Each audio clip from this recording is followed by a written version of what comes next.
Hello class, today we're going to talk about David Hume. Now David Hume is one of my favorite philosophers, of course I say that about all of them. But David Hume is interesting because this guy is a skeptic. So let's put his name on the board. David Hume. And what we're going to think about with David Hume is the idea that there's nothing that you can be absolutely certain of. In fact, he's in some ways the opposite of Rene Descartes, sort of the anti-Descartes. Let's start with one of his biggest ideas, and that's the notion that all of your knowledge comes from sensation. So he is a strict empiricist. To begin with, he says the full contents of the mind, the only thing that you're thinking about are two things, and those are called impressions and ideas. Oops. And all ideas are no more than copies of impressions. And he says that there are simple ideas that we build into compound ideas, and all of these together are called perceptions.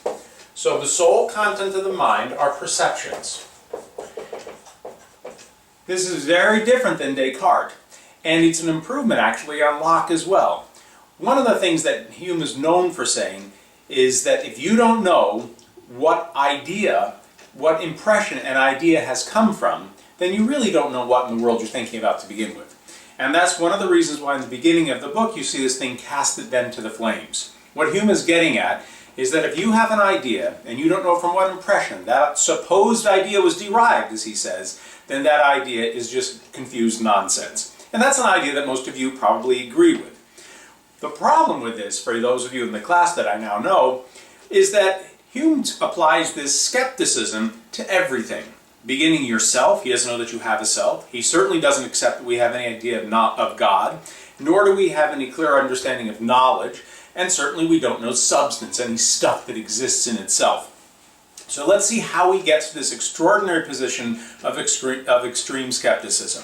Start. If all knowledge is really based on perceptions, and all perceptions are based on impressions that you have of the external world, then all you have are impressions. So in other words, I'm looking at this video machine right now, that's an impression, and that impression creates a simple idea in my mind, and I can put those simple ideas together into complex ideas, and all of those ideas are copies of impressions. My emotions are also impressions, like I feel anger or fear at this moment because I'm not sure this is going to work out too well.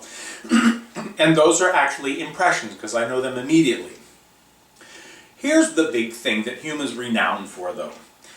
That's the problem of cause and effect. Do you ever really know that anything causes anything else? So that's what we're going to look at in a bit more detail as we go through some of these lectures. But this moment I want to start with this idea that he has, which is that somehow we put these ideas together. How is it that we combine some simple ideas and not others? And he does that by saying there's three ways in which the mind will combine simple ideas into complex ideas. The first way is what he calls resemblance.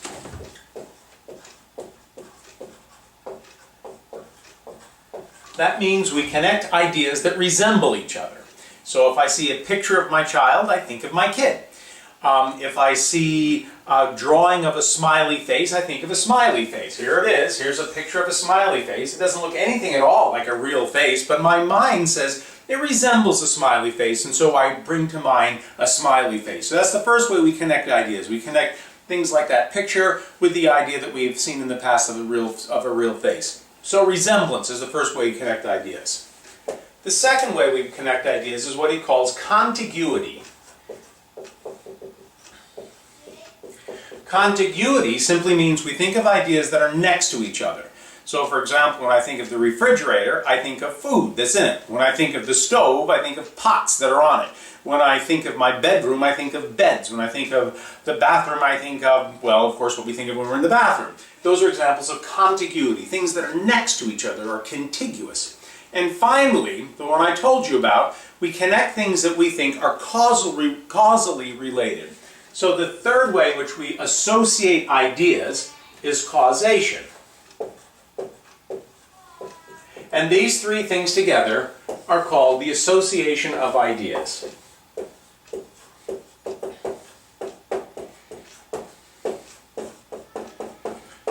All right.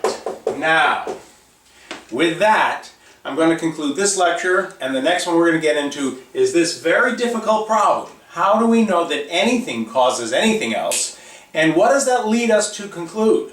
In other words, if I don't know if anything causes anything, oh my gosh, I don't really know anything.